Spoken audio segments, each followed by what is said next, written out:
Here's a stat that should terrify every tech founder. 87% of product decisions in startups are influenced more by what peers are building than by actual customer data. And the cautionary tale? Quibi. Jeffrey Katzenberg and Meg Whittam raised $1.75 billion because every investor and industry expert agreed that short-form mobile video was the future.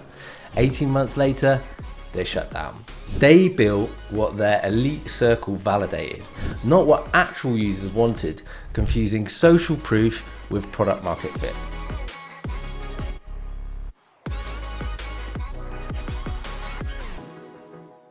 I had this moment of realization that we discussed previously on a series that we have started kicking off, where I noticed myself giving back the same feedback to founders online when they were struggling with stuff. I'm kind of the question,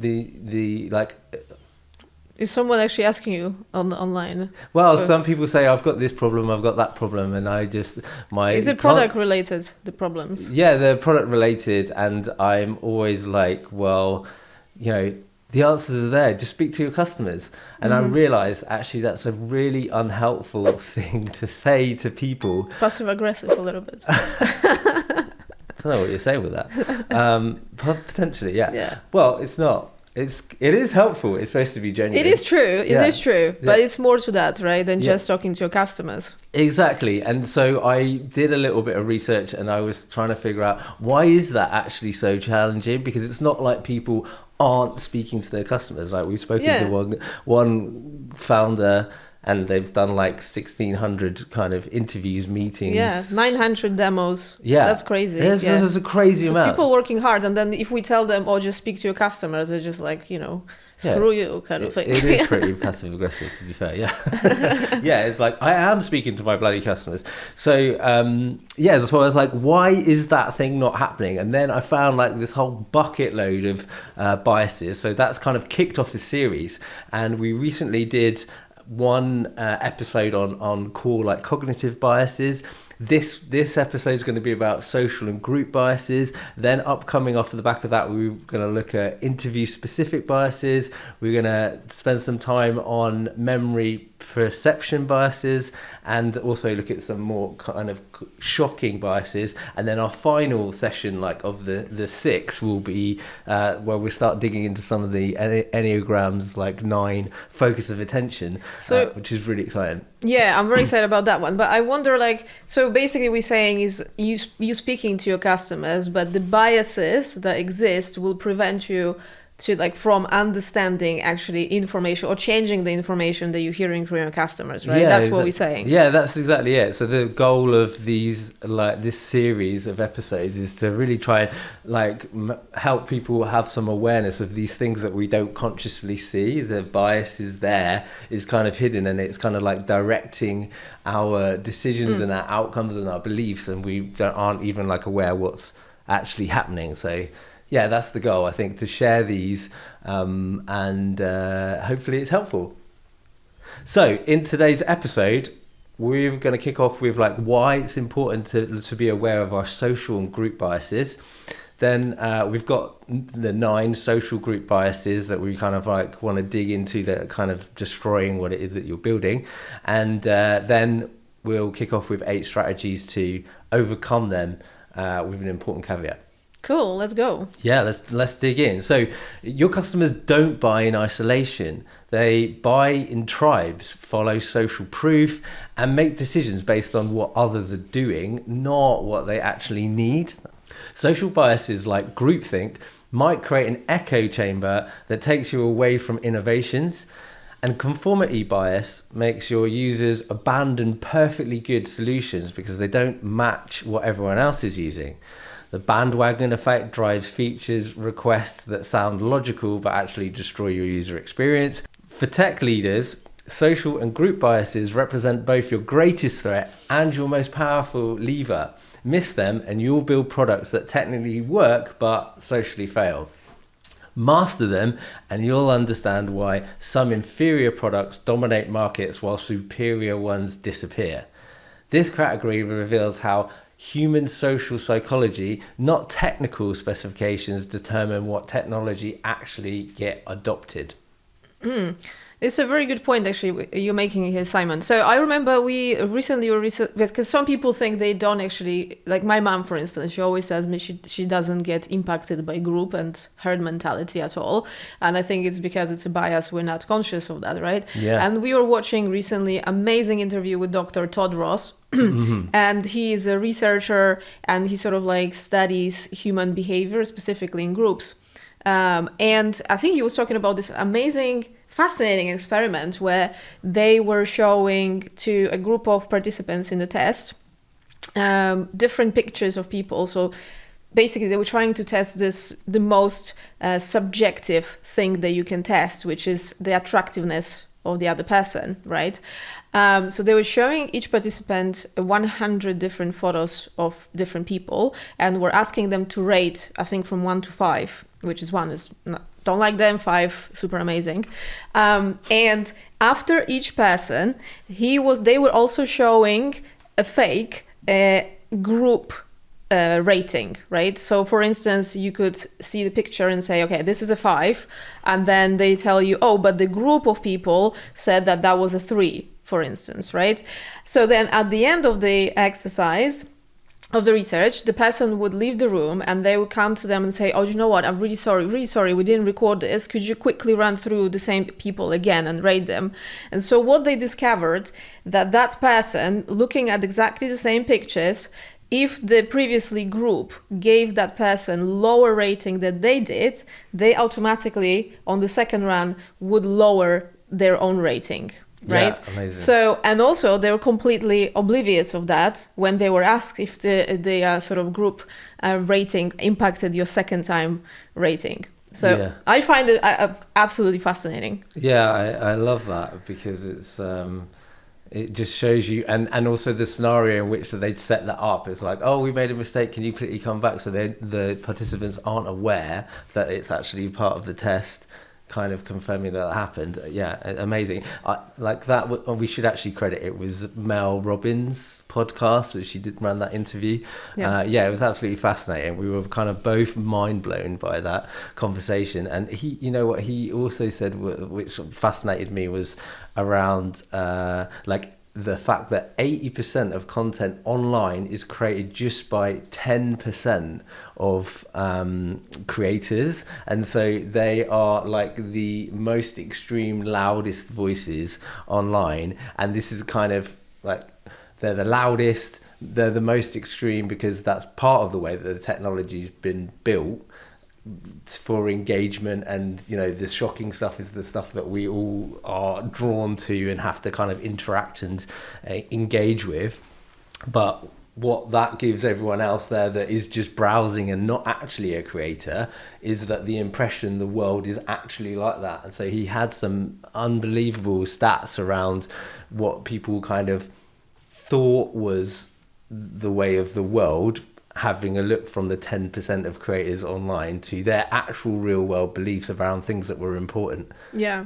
So you remember them? You're way better with stats than me. Yeah, I mean, the whole thing, I think he wrote a book called Collective Illusion. Oh, yes. Yeah. And I think what he was trying to say is like, we always had this sort of herd mentality where there was a pressure from the group to do something, even though nobody in the group actually wanted to do it, but nobody wanted to question it even. Yeah, it was actually a way of keeping people in line. I've heard other people talk about that. He was talking about the actually drinking in the college, right? There was like there's always this idea of like, if you go to college you have to like binge drink and stuff like that. Yeah, but when they did the actual study, then they found out that majority of people who go to college don't really want to drink, but they think the entire group wants to drink, but in fact the entire group doesn't want to drink, but nobody wants to question it because they think the group is about to drink, right? You know, so what he was saying, you know, 50 years ago, it wasn't a problem because those groups were smaller and were not impacting each other. But in the age of social media, people who create that content, you said 10%, of people, they can impact your whole worldview about what is the norm, what we should be all doing, even though nobody actually believes that to be truth, but people actually not saying anything because everybody's worried to contradict the group, right? So the same happens in the product world, right? So we always say to our clients to not do focus groups, for instance. Yeah, that's something that comes up a lot. Yeah, so people love running focus groups in order to work out if the product is going right direction, if they need to work on some features and stuff like that. I think it's a great tool for kind of marketing purposes, or particularly branding. I've seen it used a lot. If and I think maybe governments might use to test out campaigns to see what is the feeling, a census of certain things. Did they use it for like rebranding of the latest logo? Oh God. For £500,000. Oh, don't get me started on that. Anyway, so yes, exactly. It's a fantastic tool for marketing, not so great in terms of product direction decisions, right? Yeah. Because what happens is then you have the louder voices in the group of a setting or focus group, and then everybody else aligns with that because it's like a group mentality a little bit. So it's not going to give us really good answers for our product decisions. Yeah, that's sort of interesting. So I'm thinking, how does that actually work in the world of kind of brand and marketing? Because traditionally it would have been en masse, so it's actually kind of quite good to see how does that work in the world of a group and like that herd mentality type thing, whereas the digital product is like pretty much 99% of the time used in isolation. It's yourself as an individual person. Is it solving my needs? So therefore that doesn't impact, because we've all got different specific needs depending on where you sit and what you're using that tool for. Branding is like one-time event where, well, as in like you can look at the logo and say, I like it, don't like it. With the product, it's much more complicated because product is actually usually has got different features. It's a journey, and the flow needs to like sort of fit within your life and the context of your life. So it's much more personable experience, and it needs to be experienced by yourself on your own, as you mentioned, right? Yeah. So getting people together in a group and ask, would you like this feature or would you like this feature, is asking them to imagine something that hasn't happened and they haven't experienced by themselves. Mm-hmm. So that's why I think in that context, it really doesn't work really well. Let's go to the meaty bit, right? So talking about actual biases that really impact our decision-making from social and kind of group perspective. Let's start with the bandwagon effect. And what it is building features or pursuing strategies because competitors or other startups are doing it, rather than validating whether they right for your specific users and your market, right? Yeah, can you see any like point in reference in current times where that might be happening? Well, it's probably happened with majority of the projects that I worked on in my 17 years in tech. Okay. Which is, again, it's a normal behavior that we feel pressure that our product needs to have the same solutions that other competitors' products, right? Yeah. And I told you before, I have worked in a couple of places where there's literally a table of comparison, which, how our product compares to 3 other top competitors, what features they have and what features we have. Yeah. And to some degree, I understand it's good for analysis, but like copying exactly what they have without validating that it's applicable for our customers could be the easiest way to waste your money. Completely agreed, yeah. Have you seen that at any of your projects? Yeah, I was thinking about the kind of AI trend. Oh, okay, well, go for it then. Just the obvious is like everywhere. And it's just been thrown into every single product online now. And I feel like probably 80% of people throwing it into their products aren't really understanding how to take advantage of it. How does it fit in for my customers? How am I using it as a differentiator, as opposed to just saying, we've got AI. It's like, how is that actually working? Well, remember the Snapchat story, the WhatsApp story. I don't know if you noticed that WhatsApp now removed this hovering over AI agent. Oh, no, I haven't. I think I saw it come in and I was like, why on earth would... When they introduced it, I was like, what is it even doing? So I pressed it and it was like search through chats or chat to it the same way you would chat to ChatGPT. And I'm like, why would just go and chat to ChatGPT then? Like, why I would be doing it in WhatsApp? Or how about I just chat to the people in the groups I have in my WhatsApp? Yeah. But I think it's supposed to like help you. Maybe when you have a business, WhatsApp maybe help you summarize some conversations. I don't know. Like I'm thinking like, what are the use cases? But it felt like they've added it as a solution without problem. You know what I mean? So I feel that's how it's been used a lot in the business. Yeah, well, everywhere. Yeah. So I've recently checked before recording actually that episode. I was looking at that. They actually removed, at least my version doesn't have that. Oh, okay, yeah. Maybe because I wasn't using it, so they just removed it. But lazy user. Yeah, but 73% of startup investment decisions are influenced by what other VCs are funding, not by independent analysis of the opportunity. And that's by Journal of Financial Economics, 2023.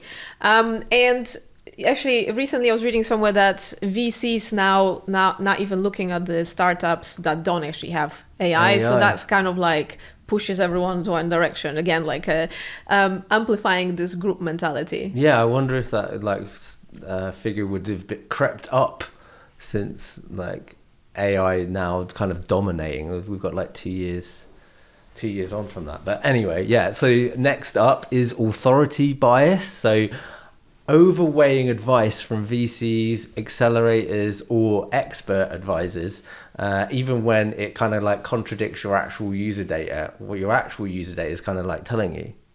Have you seen that?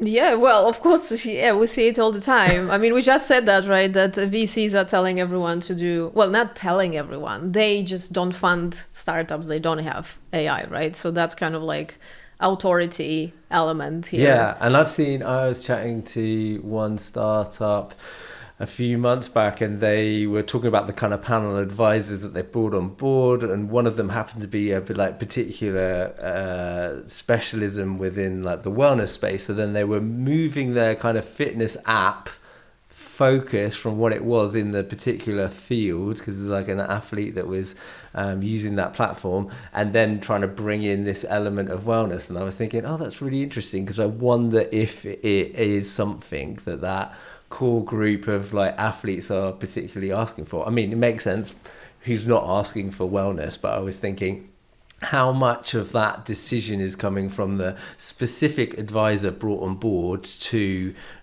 requirements, kind of needs of the actual users that they're aiming and targeting the platform on. But didn't you help them do some kind of research? This kind of data came up at all? That was a different... Oh, it's a different one. Okay. Yeah, okay. This different client. You have too many clients. Well, yeah. I'm lost. Yeah, so interesting stat. When a thought leader endorses a business strategy, 84% of entrepreneurs adopt it without testing if it applies to their specific situation. That's like Harvard Business Review leadership study in 2022. I can believe that. Okay, and halo effect. So assuming that because a user likes one feature or aspect of your product, they automatically love everything else you build. That's a good one. Yeah, well, I think it's like also, I would say it's like comes in like overconfidence bias. So I think it's always like a mixture of different things, right? So I think we all think that whatever we build, people will love and start using. This one I wasn't familiar actually with the halo effect. There's like very, the very success thing of, oh, I've had some previous success, so this has worked, so this is now bound to, and it's like, and I think we all fall in the trap of that. Yeah. To be fair, I mean, we're like sort of pulling up examples of this, but I mean, lots of these things we all fall into the trap of ourselves. I can definitely say that. Yeah. Hey guys, we're really hoping that you're enjoying this episode so far. And if you are, please like, subscribe, and follow. And if you really want to know more about who we are and what we do, go to buildinggreattech.com. Now let's go back to the episode. So the founders who are good at pitching raise 3 times more funding, even when their business metrics are identical to poor presenters. Yeah, interesting that. That's by Stanford's entrepreneurship research. Yeah, what's the word? Charisma. Charisma, yeah, just have a charisma, Yeah, and you'll get more money. Yeah, That's good. I like it. Okay, here's another one. Horn effect. We're not talking like horny, but horn. Writing off entire user segments of feedback sources because of one negative interaction or characteristic, missing valuable insights. This is actually really interesting. In one of the group chats I'm in, like supporting new business owners and stuff, there was one particular instance of a participant in that group that had had some negative feedback from like one particular individual in a certain category, and her, like, obviously it was quite a difficult interaction and she wasn't very appreciative of it, but she immediately said, that's it, I'm not going to deal with any more of those individuals. It was like teens. They're all like difficult. I'm just going to cut them off and not speak to them and go to like adults, and I'm going to teach them instead. And I was thinking, wow, that's kind of interesting because all of the teenagers are yeah, it's like, well, actually that's been your bread and butter for like 20, 30 years. Are you really going to kind of like cut them off as a whole section of your market because of like one difficult interaction? It's kind of interesting. And even the like coach in that group was like, hold off, maybe you want to like sleep on that and like give it a moment. But I just thought that was an interesting take on that. Yeah, you look really enthused. No, I was just like pensive because I was thinking that I'm pretty dramatic that way as well. Yeah, and that like, is true. Yeah, and yeah, if I get very small piece of feedback that is negative, I'm like, that's it. I'm like, they are dead to me. Not just that, but it's like, I'm not gonna do anything anymore with this, like a whole, like even it's a project or anything, I'm like, this project is over because I got like a little bit of bad feedback or something. Yeah. So I really need to be aware of that and be like, okay, everybody has got opinion, just take that into account. Maybe there's some learnings from that, definitely. Yeah, it's like a gut response, I guess, because it's kind of difficult, isn't it, to take on feedback, whatever it is. Well, if it's negative, well, we all need to be liked, yeah, and accepted in the group, right? So when we have negative feedback, it feels like we could be rejected from the group, and in the past when we were in the caves, it might mean that we just die. So I think genetically we're programmed to avoid all that. Yeah, makes sense. Powerful. After one failed product launch, 68% of customers assume everything else that company builds will also fail. Ooh. That's like a really kind of interesting take. But if you think about how many bad presentations, everybody has over the years, Microsoft, like Meta, Mark Zuckerberg recently was launching his another version of glasses with AI. It failed again. They're getting bigger, aren't they? Pardon? They're getting bigger. They're like fatter and fatter. Yeah. What is that cartoon with the kid with the round glasses? Oh my God, Dexter, is it? Yeah, that's it. I was thinking, he's actually going to wear them out. Yeah, he's wearing them. He's wearing them. I mean, kudos for him because sticking, to the concept and idea and continuing it. I'm sure some people are loving it and using it. But it's interesting what you said here. After like failed launch, like most people would think the company is no good. Yeah, really interesting. So, okay, on to the next one. In-group biases. So favouring feedback from users who are similar to you, fellow founders, tech-savvy early adopters, over your actual target customers who may think differently. This is really interesting because I see a lot of like tech-savvy founders, I'm thinking like Reddit channels, and they're building stuff kind of for themselves, which is actually a pretty strong strategy because you understand the problem better than anyone else, and if you can kind of get traction with that, that's good. But if you're going after something that you're not aware of, or it's a new market or a space, thinking someone said, oh, has anyone got I'm thinking about a post recently I saw in Reddit that said, is anyone in the fintech space, have you got any problems that you would like fixed? Okay. I was thinking, that's a loaded question. Okay, yeah, that's interesting because I was like, wow, is that enough? could you get a response on a social media platform? Yeah, here's my problem. Can you fix this? And then you just run up and create a... You can try. Definitely can try. Definitely give that a shot. Yeah, but I think it's normal though for finding people and looking for people who are similar to us, right? That's the problem in companies when people are being hired. That's why the hiring process is often spread out across a couple of people rather than just one person, because the tendency is like to hire people similar to us. Yeah. Which is quite normal. That's why mirroring other people and so on is so popular, because if you want to convince somebody of something or make yourself like being likable, mirroring technique in sales is very, very popular, because we like react positively to people who are like ourselves, whilst really don't like people who are different. Yeah, in actual fact, that's like really interesting, because ideally you would have like the opposite. You want like balance. So it's like if you could have something that brings something completely different and is challenging and makes you kind of second guess what it is that you're doing, that can actually be really empowering for your business and your team and everything, because you want to cover off the blind spots. But yeah, I definitely understand that tendency of you want to go with somebody that you gel and connect with, but that could be like maybe not the right decision. I think we already spoke about it previously, that's why that effect causes a lot of companies ignoring, for instance, people in certain age or people with certain disabilities, not because they don't like them or want to kind of exclude them, but because naturally we want to bring for testing similar people to ourselves. Because if we're building a company, let's say we're like 30s, 40s, we kind of probably will be testing with similar people, because that's the people that we have on the team as well. So it's kind of like a chain reaction of not realizing that you really need other people as well. So I think we also covered that on some other episodes, that Ray Dalio was a big fan of, and he's like a owner of the biggest hedge fund in the world.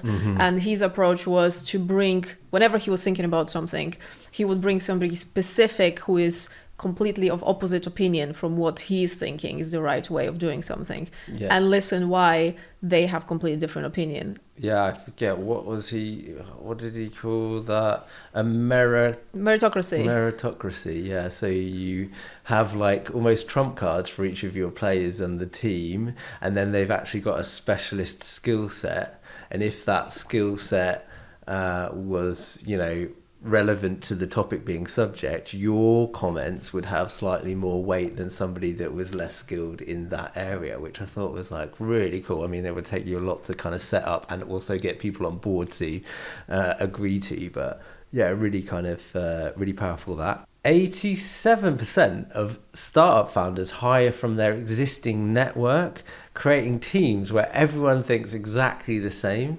This is like an MIT entrepreneurship study done in 2023. It does make sense. And, there is nothing wrong with that, because if you're actually solving a problem for everyone like you, then great, that's cool, because everyone's going to kind of like understand it. But if you're doing something where you're, different, or you want more traction across different demographics, then it can be something very important to be aware of.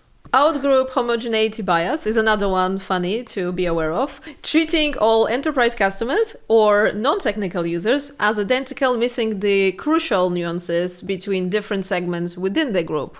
So basically seeing all of your customers as one big, similar, same group, flat group, and not splitting them into kind of smaller segments of behaviors, ideally. Oh, I see. Yeah, so this can actually be like devastating, and I think that maybe that does come from a, possibly, dare I say it, like marketing focus. Your business starts, it's young, you've got sales, marketing, these are the first like key parts of the business, and so then those things can kind of creep into your product process. And if you're looking at demographics, that kind of is that sort of blanket look on a whole massive group.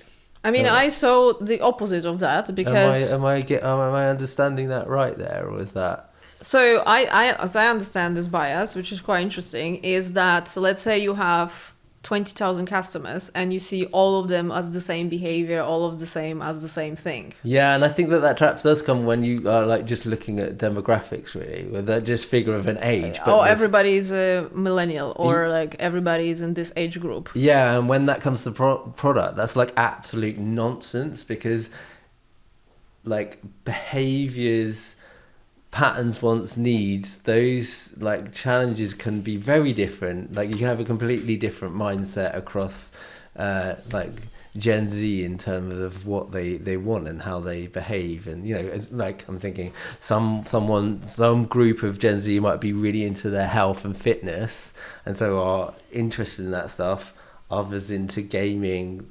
So there's like very different. Yeah, it can just cut multiple ways. I can't even get my words out, but you know what I mean. It's like not. Yeah, that's not a very good way of figuring out how to improve your product. Looking just at blanket demographics. Well, I remember we had this client who only wanted to target millennials, right? Because his opinion was that all of the millennials are okay with open banking, which is completely not confirmed by anything. Yeah. And, you know, as we were doing testing with them and, you know, kind of do a bit of research and discovery, we found out that it was not true. And actually everyone who were millennials and we tested with, they were not okay with open banking in general. Yeah. Because it needs to be in the context. Like if it's financial thing, people are always careful, but you will find people in the millennial group who are fine with this, who are okay, who are like not okay with that, or like somewhere in the middle. And also the thing with the product is always, there's no straight answer because it all depends on how the flow is, how we speak about it. So it's not so straightforward to say like, oh yeah, everybody here will be okay with open banking, because if we present them with very dodgy looking screen, people will be like, I don't trust this app, even though I am okay with open banking. Yeah. Right? Yeah. There's always this like, oh, okay, am I okay with it? Well, how does the experience make me feel about trusting this product, which I think it might have been more of in that particular case. It wasn't the case that they weren't okay with it. It's just like, well, what is this? I'm not going to give it banking access, and I don't even understand why or how in the context of what the app was actually surfacing. I saw actually the opposite of that. One of the founders that recently I've been talking to, he's got a AI platform for lead generation, and he actually went the other direction. Instead of looking at all of his potential prospects or customers as a one group of people, he created 20 personas. Oh, wow. So I said to him, like, how are you planning to manage it? Because then you need to work out what different functions they want, what different things they want. And he did say that it's not sustainable, basically. Yeah. But the solution for that is really to work out which 1, 2, 3 groups are the most important one, or ideally which is the most important group for you that is making money for you and you can meet their needs the best, and just focus on that group, right? Rather than try to chase and make everybody happy. Yeah, it'd be really interesting to understand how he was categorizing people to come up with like the 20 groups. But it's like one of those frameworks which is so misunderstood and is complex, and people don't really understand it. That's why it kind of gets lost in companies, and you know, people create those things and then they like never look back at them, but actually they can be a really valuable and useful tool kind of when done well. Did you dig into how he kind of came up to no, it was a short conversation, but I was impressed that he created so many personas. But it's not only that the founders of tech businesses looking at their customers as the same kind of group, it's also the companies looking at their competitors as the same, right? So founders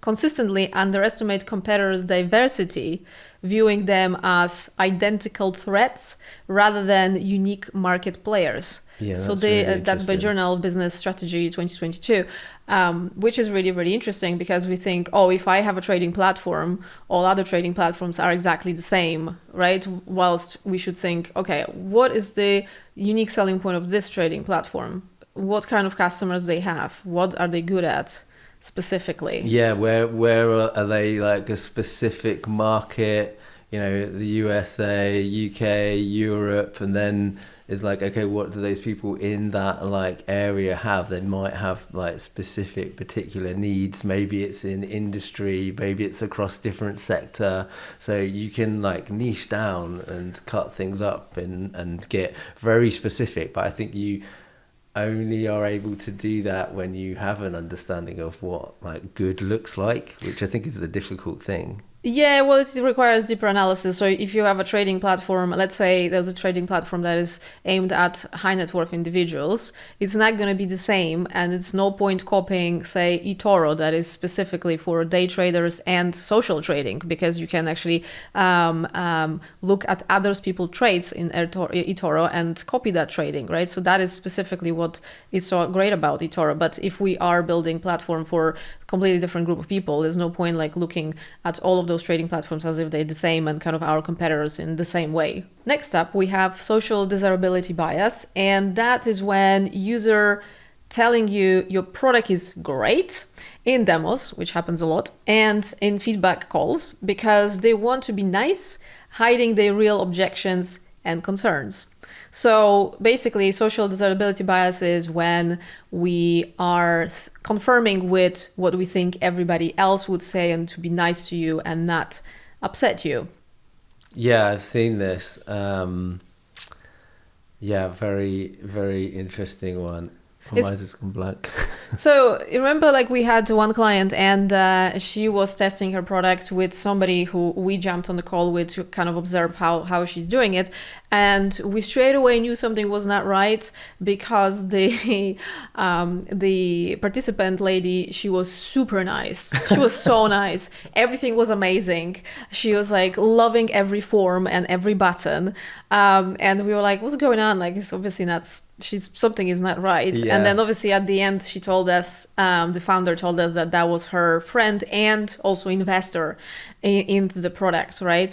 So that's. And I think she had something to do with that particular part of the experience. Yeah, that's the founder was paying for actually as well. Yeah. That API that she was using. Yeah. Yeah, so that's really interesting then, because Yeah.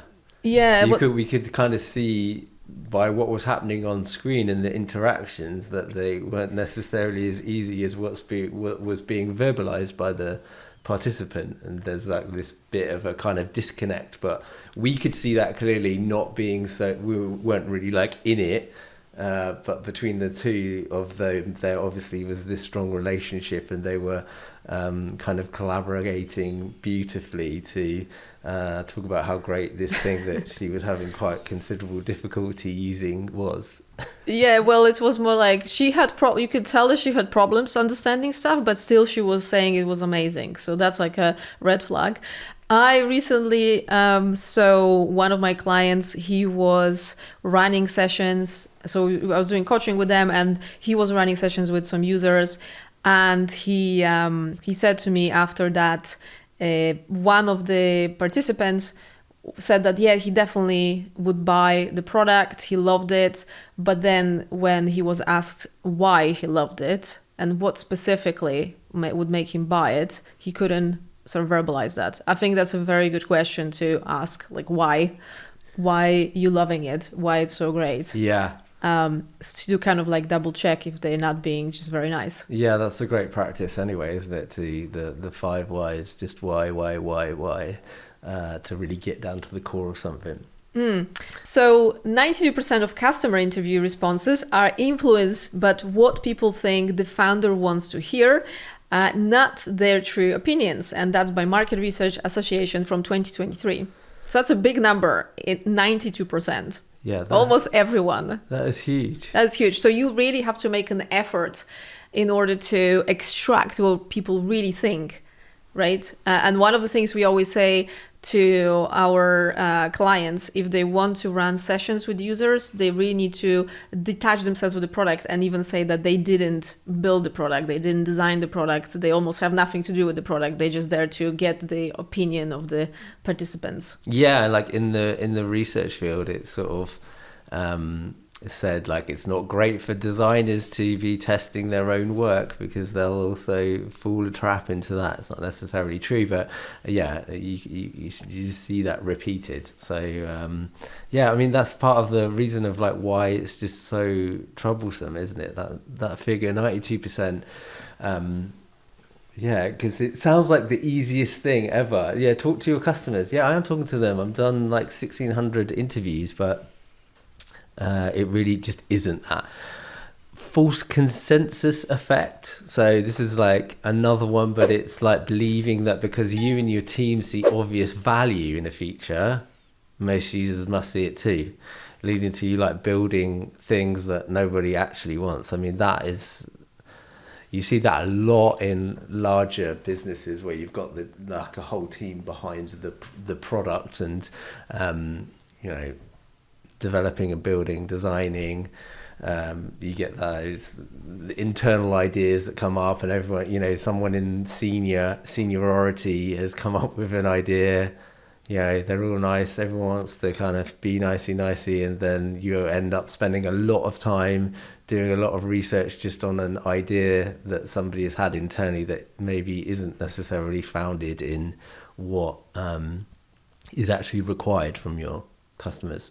I've seen it a lot in big businesses, but also everyone is not, well, nobody's safe from this. But one good thing you can do is to ask your team or yourself is like, if we were to deliver this feature, how will the life of our customers change or improve? And that is like antidote for like all this kind of like craziness of like group mentality, right? Because if we're not, I remember I was in one company where they were just delivering a button or like a table or something because they thought it will look better. And I was drilling them asking like, how is that going to be better for customer? If it's not, just don't do it. There's no point doing it. Yeah, so much time, so easily kind of like wasted. So entrepreneurs overestimate market demand by an average of 47% because they assume others share their enthusiasm. That is so fascinating. I did have one call not too long ago actually with a founder so enthused by the new technology that had been created. That was cool, but it was, you know, I had this conversation which was quite one way, where it was like, this is great, and if I did this, and you would want to do this, and you would do this, wouldn't you?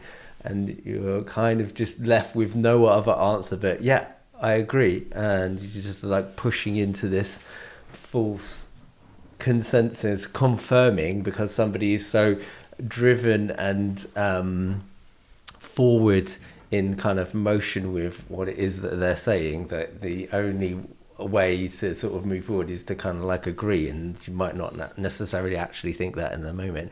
Hence then they're having big struggles kind of implementing that product and getting traction from people, because there's no room in those conversations to actually hear feedback around how is that challenging or not. Yeah, that's right. Projection bias is another one to watch out for. So that's assuming users think about and use your product the way you do, and missing how their actual life is, how their priorities work, and their mental models. And they might be very different from yours. And this is probably, we've heard like over and over again, people saying, we know how to use the product. It's easy for us to use it. So why users cannot understand how to use it? Yeah, I've seen that. I've been in with a few companies, and the product owner who's been like tasked with running the tool is like, yeah, see, it's really easy. You just go here, go into this field, type in this search, then you go to there, and I'm like looking and thinking, what am I looking at? I have no idea.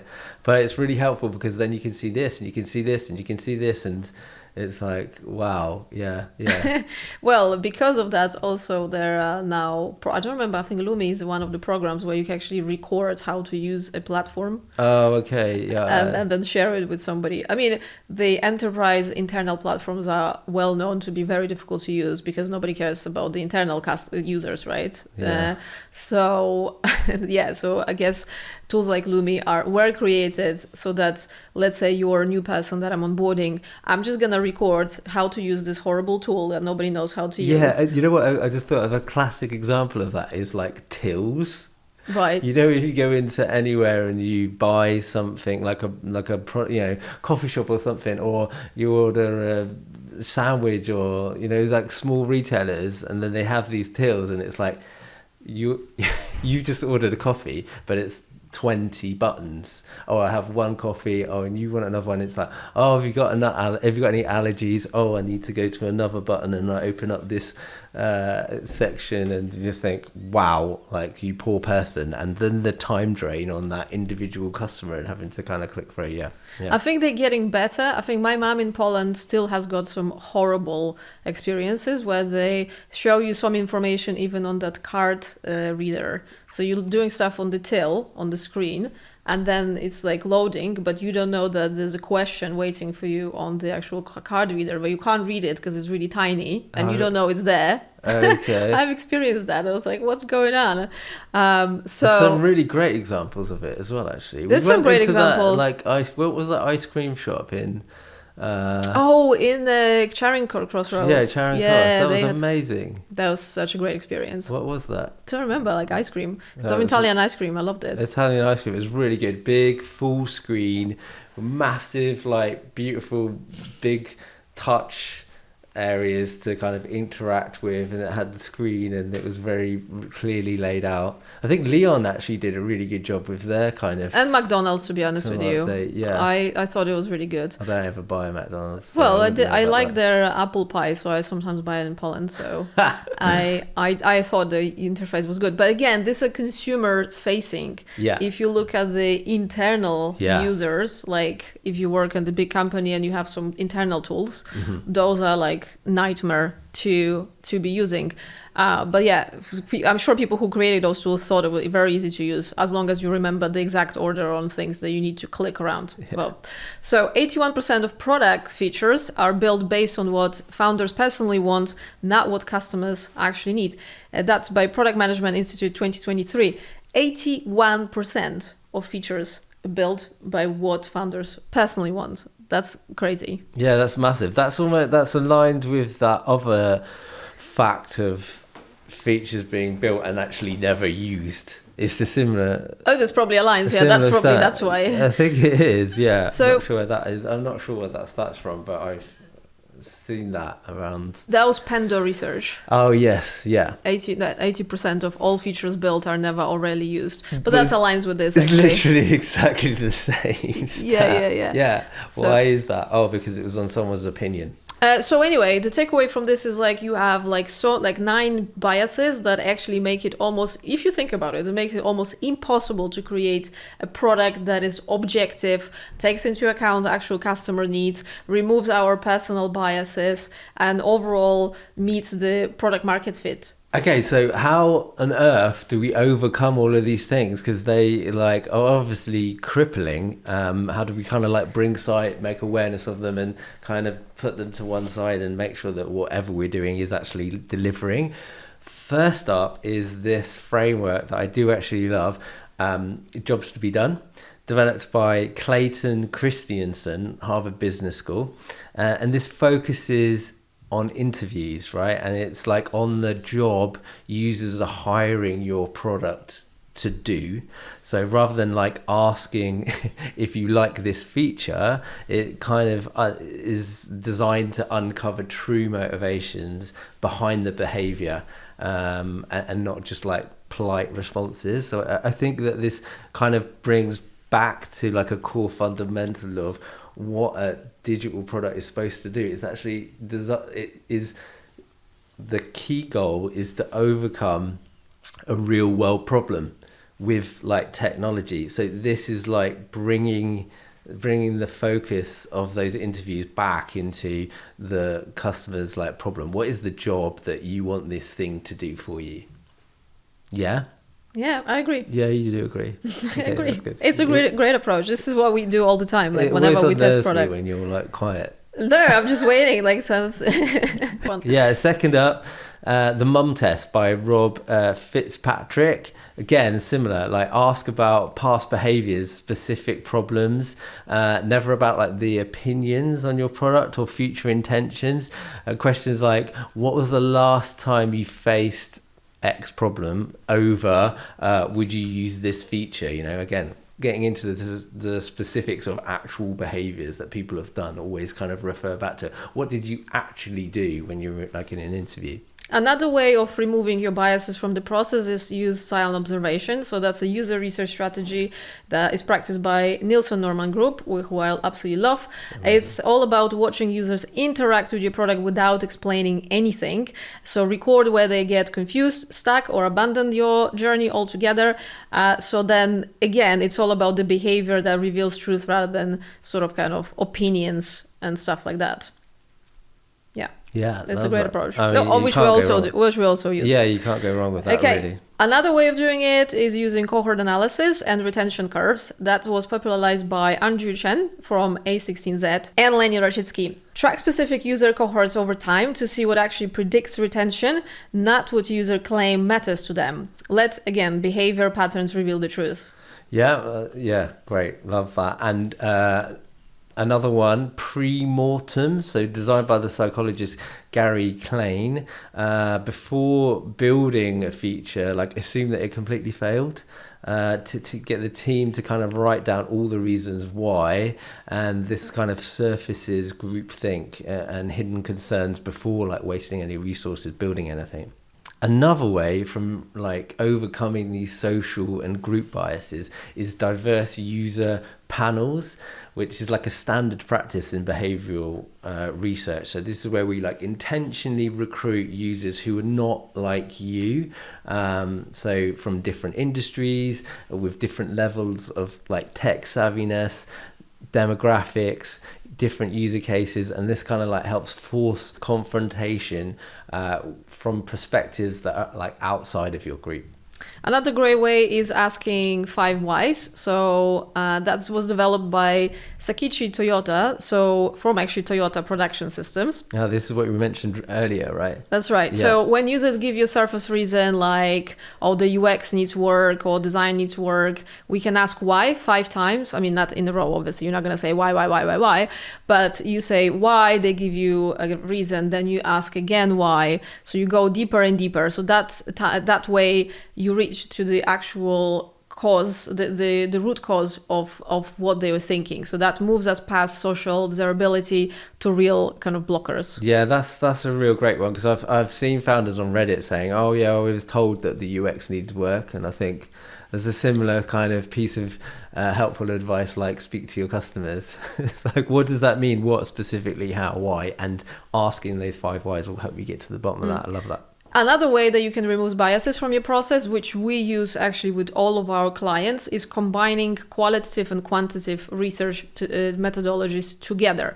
So that was promoted by Cresswell and Plano Clark.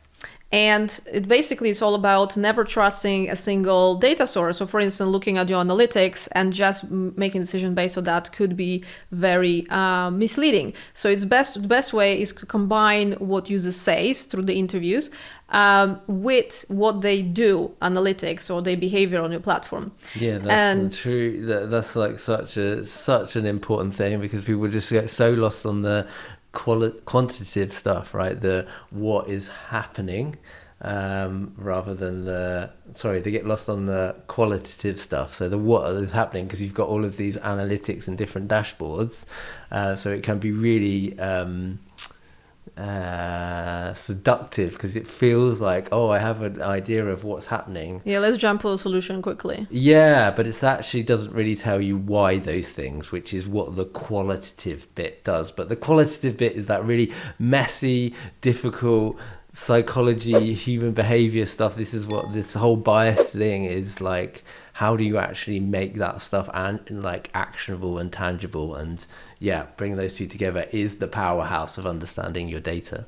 Okay, so we kind of mentioned all these 8 things that you can utilize in order to remove biases. You're not gonna ever be able to remove completely biases because we're human beings, but you can use those tools. Now, somebody might say it's too many, like 8. So my question to you is like, which one would you pick as the most important if I was to pick one? Yeah, great question, because we want to make this like actionable, and when you've got so many things, it can be like a bit feel like you're paddling fast and getting nowhere, or on a kind of sinking ship. So my recommendation would be for like founders, if you were going to use one of these things, go with the mum test.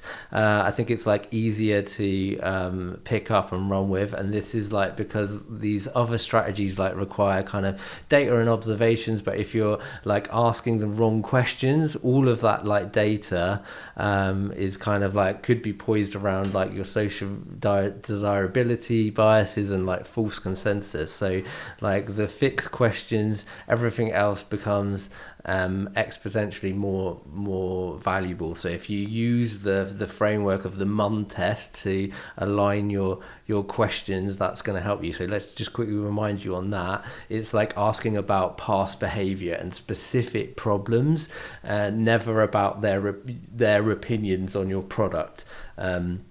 Or their future intentions, because everyone wants to please each other, and so you'll always be optimistic about what you want to do. I would like to go to the gym 6 days a week, but do I? No. Well, past behavior is usually just the very good indicator of reality. How many times did I go last week? Yes, exactly that. Similar when you're talking about like costs, would you pay this? It's like you're asking them to predict, would they pay for something that they haven't done yet? Whereas if you said, how many like subscription services like this are you paying for already, and how much are they? Then you're getting close to where it is. So mum test every time. Great. So here's some brutal truths about kind of social influence. Every decision you think is rational is actually social. Every strategy you believe is original is actually copied. Every insight you consider unique is actually groupthink. Your biggest competitive disadvantage isn't your product, it's your inability to think independently. So the bottom line, while you're following the herd, building consensus and seeking validation from your tribe, your real competitors are the ones brave enough to ignore the crowd. So the most successful entrepreneurs don't ask what is everyone else doing, they ask what is everyone else missing. Cool. So, and this is a challenge for you guys for this week. Ask yourself those 3 questions. When was the last time when I spoke to the user that is nothing like me? So they're from different industry, age, tech savviness. So that's it kind of forces you to get outside of your in-group biases. Another question you can ask yourself, is there a difference between what users say they want and how they behave? So that should reveal the gap between social desirability and actual usage patterns. And lastly, you can ask yourself, what's the one critical complaint I keep dismissing because it doesn't fit my vision? So that will surface groupthink and confirmation bias in your team. And bonus question, if I assumed my next feature could completely fail, what would be the most obvious reason why? So that's pre-mortem thinking that breaks false consensus. Okay, guys, thanks so much for tuning in to Building Great Tech. If you enjoyed this episode, please like and follow us. Also, if you know someone who could benefit from this episode, please share. Now, if you want to support us or get more information about what we do, please visit our website buildinggreattech.com, and see you in the next episode.